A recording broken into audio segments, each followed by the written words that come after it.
ഇത്രയും ഞാൻ പ്രതീക്ഷിച്ചില്ല. ഓരോ ദിവസവും വ്യത്യസ്തമായ അനുഭവങ്ങളാണെങ്കിലും ഇത് കുറച്ചു കൂടിപ്പോയി. എന്നെപ്പോലെ തന്നെ തിരക്ക് പിടിച്ച് ഓടുന്ന കുറേ ആളുകൾക്കിടയിലൂടെ തിക്കി തിരക്കി ഹൈ സ്പീഡിലുള്ള ഓട്ടത്തിലായിരുന്നു ഞാൻ. ട്രെയിൻ മിസ്സാവാതിരിക്കാനാണ്.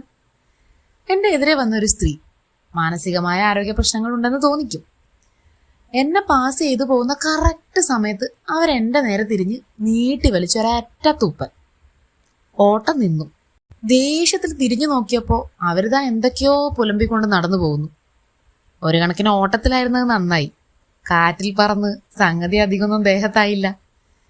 എന്നാലും ഞാനൊന്ന് ചൂളിപ്പോയി. പെട്ടെന്ന് ഇതൊക്കെ ഏതോ ബുക്കിൽ വായിച്ച പോലെയൊക്കെ തോന്നി.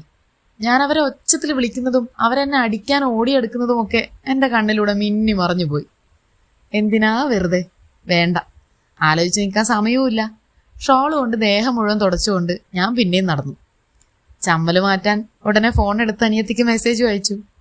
നമ്മൾ പിന്നെ എല്ലാം ചിരിച്ചുകൊണ്ട് നേരിടുന്നവരായതുകൊണ്ട് മെസ്സേജ് കണ്ട ഉടനെ അവൾ ചിരിക്കാൻ തുടങ്ങി. കൂടെ ഞാനും. അടക്കി പിടിച്ച പൊട്ടിച്ചിരിയിൽ സംഭവം അങ്ങ് തീർന്നു. എന്നാലും എന്തൊക്കെ കണ്ടാലാണ് ഒരു ദിവസം കടന്നു പോകുന്നതല്ലേ.